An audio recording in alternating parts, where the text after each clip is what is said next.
욥기 42장 1절부터 6절까지 교독하겠습니다.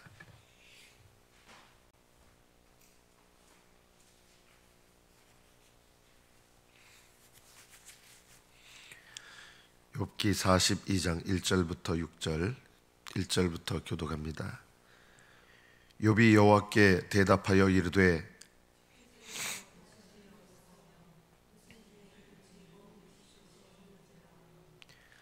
무지한 말로 이치를 가리는 자가 누구리까?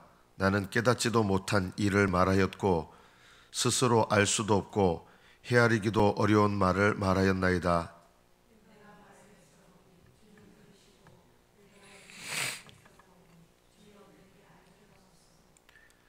내가 주께 대하여 귀로 듣기만 하였사오나 이제는 눈으로 주를 배움나이다.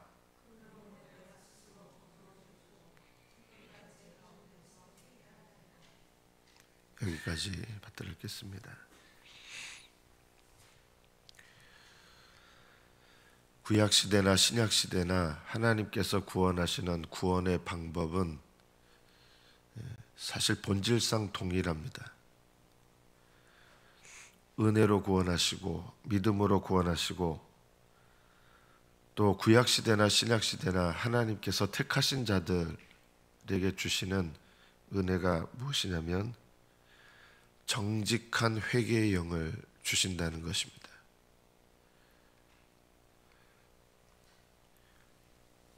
하나님은 정직한 회개의 영을 주신다 할 때 이 정직하다는 말이 무슨 뜻이냐면 계속 되어진다 이런 뜻입니다.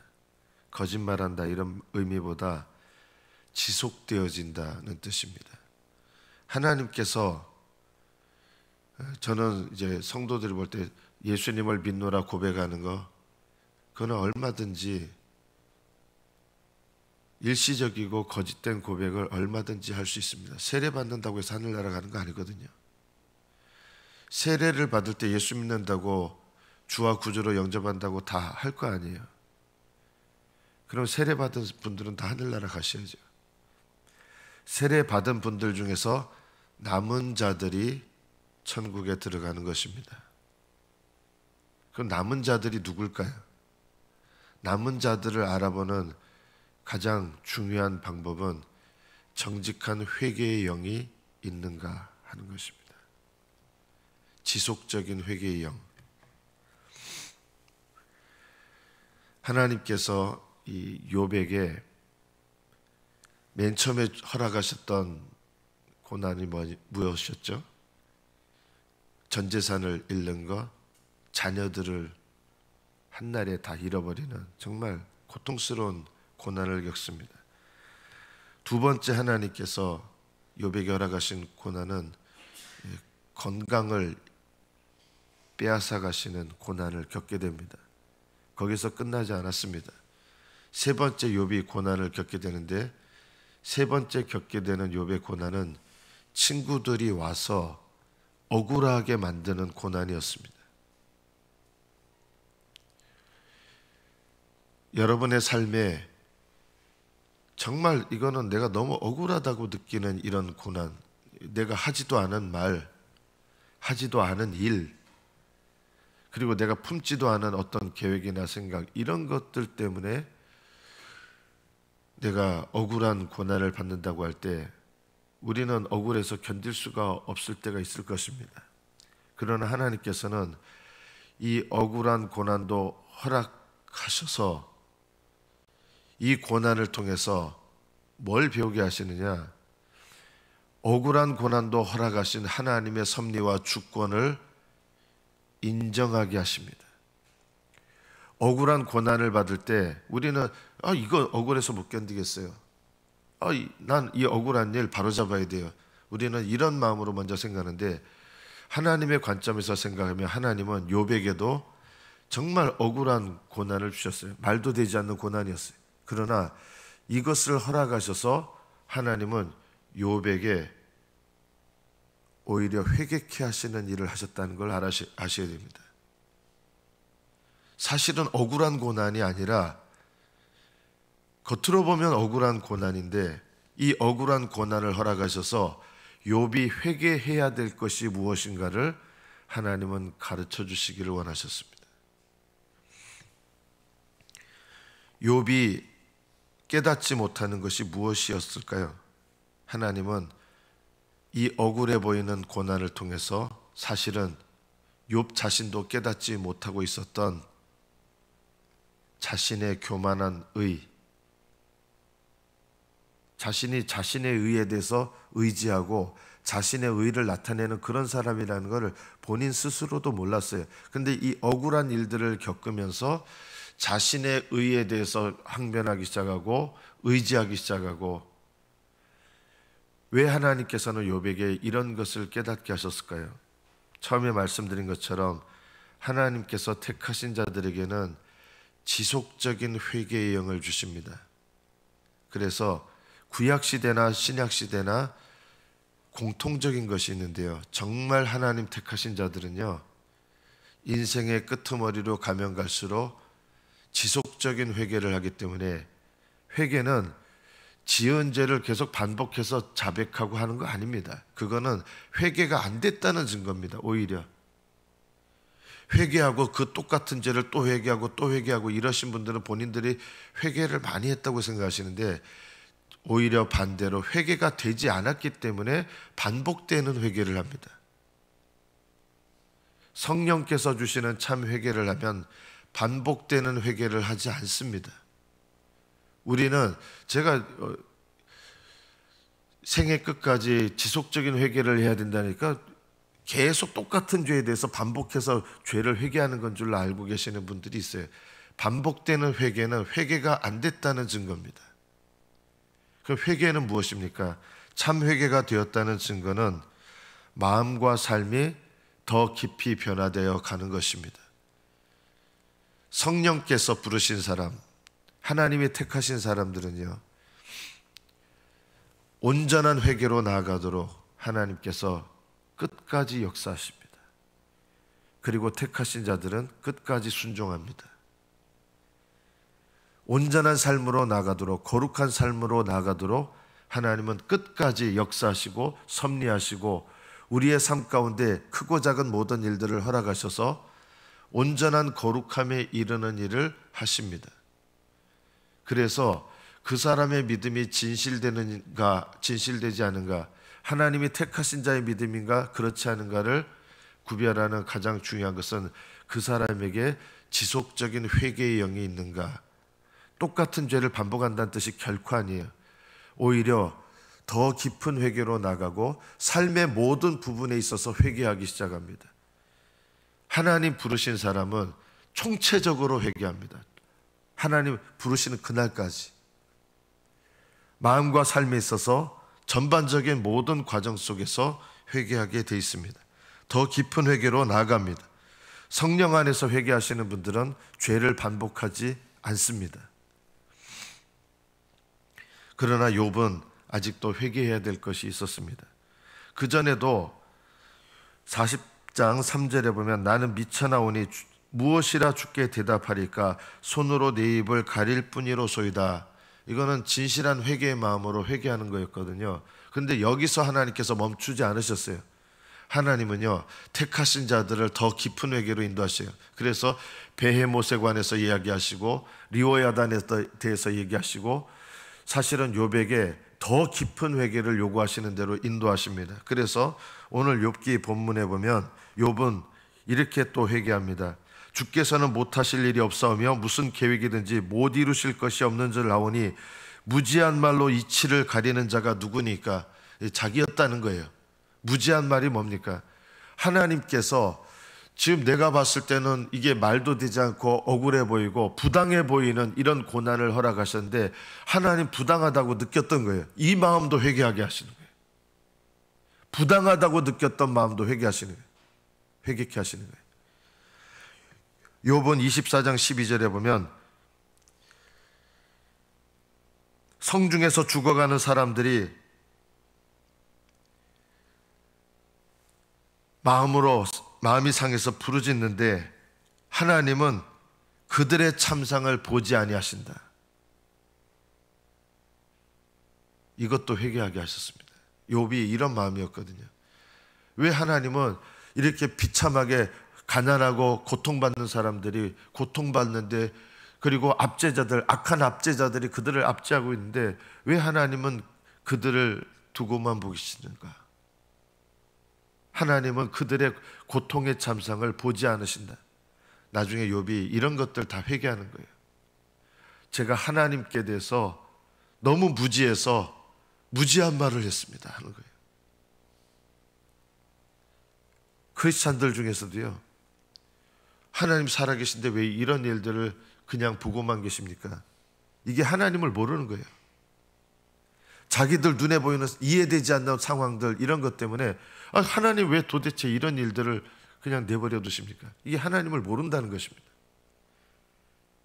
하나님은 내가 이해되지 않는 모든 상황을 허락하셔도 하나님은 모르신 하나님이십니다. 하나님은 전능하시고 하나님의 선하신 뜻과 계획을 이루어 가시는 하나님이시다.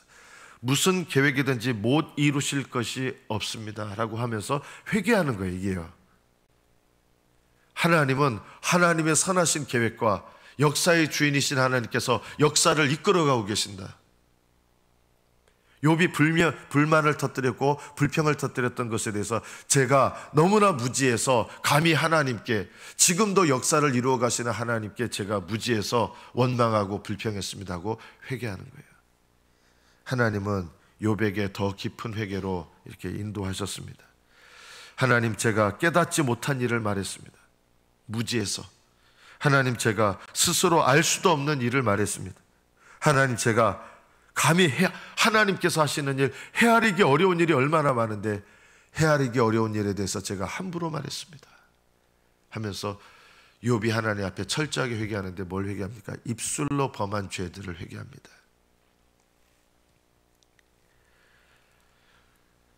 오늘 이 본문을 통해서 하나님은 우리에게도 말씀하시는 거예요.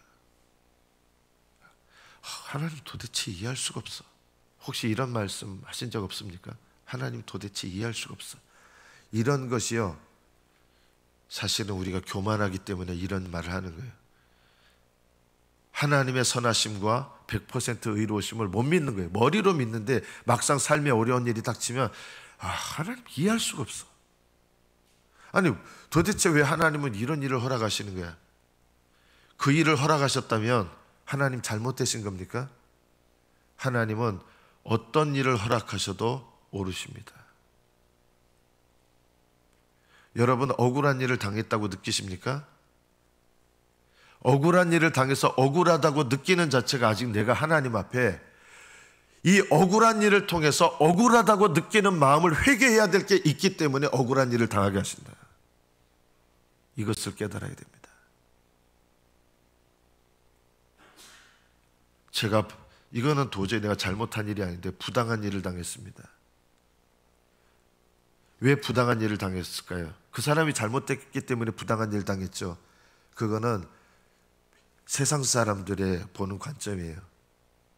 물론 틀리기만 한 건 아니겠죠. 그 악한 사람을 통해서 부당한 일이 일어난 거예요. 그러나 그 부당한 일을 왜 하나님은 허락하시느냐?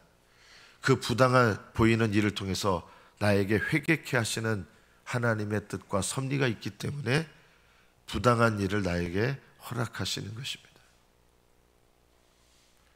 내가 누구한테 사기를 당했습니다. 그런데요, 믿는 사람들은요, 사기당한 사람이 회개해야 돼요. 그럼 사기친 사람들은 잘 정당하냐? 그거 말하는 거 아니에요. 악한 것이죠. 그러나 내가 왜 사기를 당하느냐? 사기당할 만하니까 사기를 당하는 거예요. 내가 그 사기당한 일을 통해서 하나님 앞에 내가 뭔가 깨달아야 될 일이 있기 때문입니다. 우리들은 다른 사람들에게 죄를 전가하는 일이 익숙합니다. 이게 우리 본성입니다. 아담도 자기가 하나님 앞에 회개할 일은 있었는데 그거는 싹 가리고 하나님께서 주신 이 여자가 저를 꼬셔가지고 제가 선악과를 따먹었습니다. 누구를 비난하는 거예요? 하나님 비난하는 거예요. 자기가 죄 지어놓고 하나님께서 주신 이 여자가 저를 꼬셨기 때문에 제가 따먹었습니다. 이것이 우리의 죄성의 모습입니다. 하나님을 원망하는 거예요. 내가 저 억울해서 견딜 수가 없다라고 느끼는 게 사실은 그 마음속 이면에 뭐가 있는지 아십니까? 하나님이 부당하다고 생각하는 마음들이 있는 거예요. 우리 마음속에. 욥은 이것을 회개했습니다. 제가 깨닫지 못한 일을 말했고 스스로 알 수도 없고 헤아리기도 어려운 일을 말했습니다 하고, 욥은 말만 회개한 것이 아니라 하나님 앞에 티끌과 재 가운데서 제가 회개합니다 하고 정말 마음을 낮췄습니다. 주님, 제가 말하겠사오니 들어주십시오. 교만한 말로 말하는 게 아니라 주님, 제가 회개하는 말 들어주시고, 하나님, 저를 불쌍히 여기다는 말 주님 들어주셔서 불쌍히 여겨주십시오.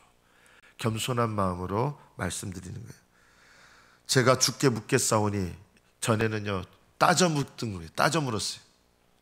지금 묻는 거는 따져 묻는 마음이 아니라 정말 하나님 앞에 낮아진 마음으로 하나님의 뜻을 알기 위해서, 이 고난을 허락하신 하나님의 섭리와 하나님의 계획을 겸손한 마음으로 알기 위해서 주님, 제가 주님께 묻겠습니다 해서 제게 알게 하옵소서. 제가 너무 무지해서 알지 못하는 것이 많사오니 하나님 허락하신 이 일을 통하여 저에게 알게 하옵소서. 욥의 마음은 이렇게 이 고난을 통해서, 그때 처음에는 내가 왜 이런 억울한 일을 겪어야 됩니까? 이런 마음이었는데 하나님께서 말씀하시는 이 말씀 속에서, 하나님, 억울하다고 제가 항변했던 거 회개합니다 하면서 억울한 일을 허락하신 하나님께서 내가 억울하다고 느낄 일이 아니라 이 억울해 보이는 일을 통해서 나에게 깨닫기를 원하시는 일이 있었는데, 하나님, 제가 깨달아야 될 것을 알게 해주십시오 하고 정말 겸손한 마음으로 하나님 앞에 제가 묻겠사오니 주여 내게 알게 하옵소서. 그리고 5절에서 이렇게 얘기합니다. 내가 주께 대하여 귀로 듣기만 하였사오나 이제는 눈으로 주를 배움나이다. 직접 주님을 뵈니까 제일 먼저 일어나는 반응이 뭔지 아십니까?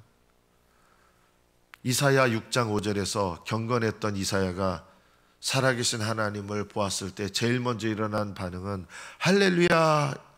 전혀 그렇지 않았습니다. 여러분, 거룩하신 하나님을 만나면 어떻게 되는지 아십니까?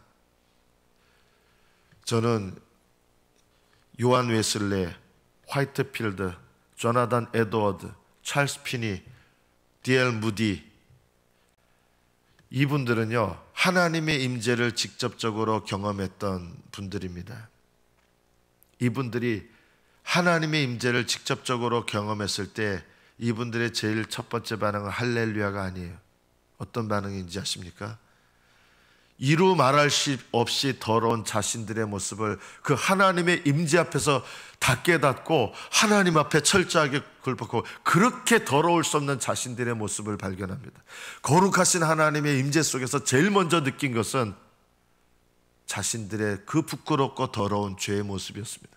이사야가 하나님의 임재를 경험했을 때 제일 먼저 이야기했던 게 뭡니까? 화로다 나여 망하게 되었도다.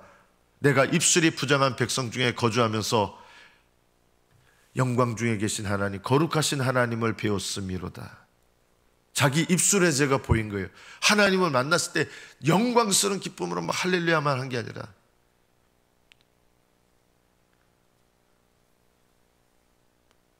제가 존경에 맞지 않는 찰스 핀이라고 하는 분도 하나님의 임재를 처음 경험했을 때, 먼저 두 번째 경험했을 때는 하나님의 극진하신 사랑을 느껴서 이제 그만 사랑을 베풀어 주십시오 할 정도로, 제가 하나님 사랑을 담을 수가, 견뎌낼 수가 없습니다 할 정도로 하나님께서 독수리 날개 치듯이 하나님의 사랑으로 자기에게 임재하시는데, 그 임재를 경험하기 전에 첫 번째 하나님의 임재를 경험했을 때 이 찰스 피니는 내 자신의 죄가 그렇게 더럽다고 느껴져 본 적이 없었다는 거예요. 하나님의 임재 앞에서 얼마나 더러운 죄인인지, 얼마나 자기가 추잡한 죄인인지, 얼마나 극심한 죄인인지 하나님의 임재 앞에서 느낀 거예요.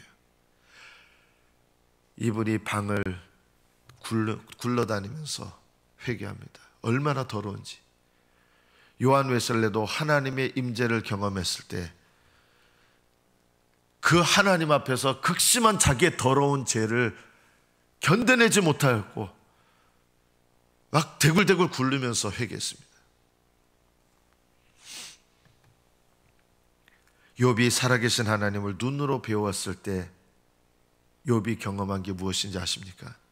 하나님의 음성을 들었을 때, 그리고 하나님의 임재를 경험했을 때 얼마나 자기가 하나님의 섭리와 계획과 하나님의 지혜로 인도하시는 일 앞에서 얼마나 자기가 교만하고 감히 하나님 앞에 나의 정당함을 빼앗아 가신 하나님 하면서 얼마나 자기가 하나님 앞에 무지하고 어리석은 말을 바랬는지, 그 입술의 말들이 너무너무 깨달아져서 욥이 처음 취했던 행동이 이것이었습니다. 제가 티끌과 제 가운데서 하면서 제 입을 가립니다.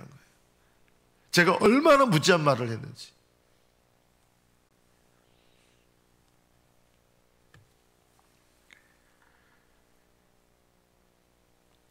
욥은 6절에서 그러므로 제가 스스로 거두어드린다는 말은 자기가 이렇게 내뱉고 행했던 것들에 대해서 회개한다는 뜻입니다.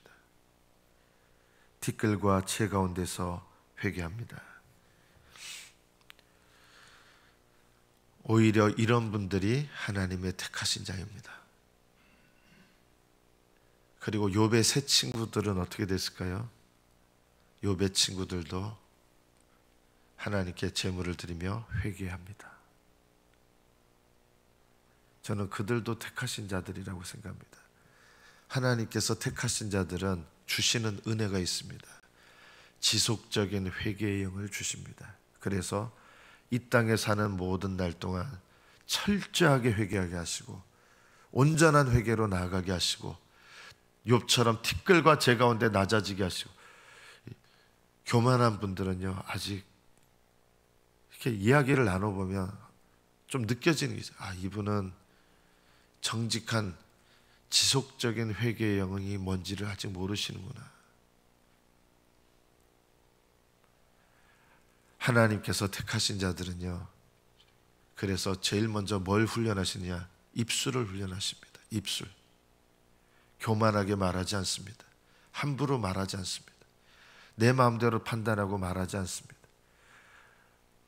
하나님께서 내 삶에 허락하신 모든 환경과 삶 속에서 쉽사리 불평하고 원망하지 않습니다. 또 쉽사리 남을 비판하고 남을 판단하고 남을 정죄하지 않습니다. 하나님께서 택하신 자에게 지속적인 회개의 영을 주실 때 제일 먼저 회개케 하시고 훈련하시는 게 뭐냐? 입술부터 훈련하신다. 입술이 훈련 안 된 분들은요 영적 훈련이 안 된 거예요. 그냥 말을 툭툭 던지시는 분들이요 아직 훈련이 안 되신 분들이에요. 내 하고 싶은 대로 막 말하고, 교만한 말들을 함부로 말하고, 하고 싶은 대로 막 말하고, 오히려 하나님의 성령의 인도하심을 받는 사람들은 늘 내 마음속에 지속적인 회개를 하면서 입술의 훈련을 하게 하신다. 이사야 선지자도 입술이 부정한 백성 중에 거하면서 하나님의 임재를 경험할 때 제일 먼저 깨닫게 하시는 게 뭔지 아십니까? 입입니다. 여러분, 입술에 훈련하십시오. 자랑하는 입술, 남을 함부로 판단하는 입술, 쉽게 불만을 토해내는 입술. 어떤 분들은 이래요. 지가 잘나면 얼마나 잘났다고. 하나님의 성령 안에 있는 분들은요 이런 말 함부로 하지 않아요. 지가 잘났으면 얼마나 잘났다고. 남을 비난하는 말도 함부로 내뱉지 않습니다. 하나님께서 말하라고 하시기 전에는 입술도 닫는 훈련을 하십니다. 옳은 말도 함부로 하지 않게 하십니다. 내가 널 생각해서 하는 말인데 이런 말 안 합니다. 이 말 안 하려고 그랬는데 이런 말 안 합니다. 여러분, 기도하실 때도 죄를 지을 수밖에 없는 자들이 오니 이런 것도 하지 마십시오. 핑계대는 거예요. 하나님 앞에 우리는 정직하게 회개하면서 티끌과 재 가운데 회개하면서 입술을 훈련하시고 행실도 바꾸시고 성격 바뀌어야 됩니다. 이런 말 많잖아요. 사람 고쳐 못 쓴다. 아니에요. 하나님 택하신 자들은요 지속적인 회개를 하게 하면서 성격 바뀝니다. 삶이 바뀝니다. 안 바뀌었다는 게 왜 안 바뀌느냐? 지속적인 회개가 없기 때문에 그렇습니다. 성령께서는요, 변화시키십니다. 새롭게 하십니다. 그분은 믿음이 좋은데 이것만 빼면 그거 회개해야 됩니다. 믿음 좋은 거 아닙니다. 성령께서는 삶의 전 모든 부분에 있어서 회개하게 하시고, 그리고 인생의 끝까지 지속적인 회개를 실천하도록 하셔서 우리로 하여금 그 지속적인 회개 가운데서 좁은 길을 걷게 하시고 하늘나라에 들어가게 하십니다. 저는 우리가 생각하는 것보다 교회 다니시는 분들 중에서도 남은 자들이 하늘나라에 들어가는 것입니다. 그리고 남은 자들은 항상 상대적으로 적습니다. 세례받은 분들 중에서 남은 자들만 천국으로 들어갑니다. 남은 자들은 항상 상대적으로 적습니다. 여러분이 남은 자이기를 바라신다면 지속적인 회개의 영을 달라고 기도하시고 성령 안에서 날마다 더 깊은 회개로 나가시고 더 깊은 믿음으로 나가시고 더 하나님께서 인도하시는 거룩함으로 나가시는 복된 믿음이 되시기를 축복합니다. 기도하겠습니다.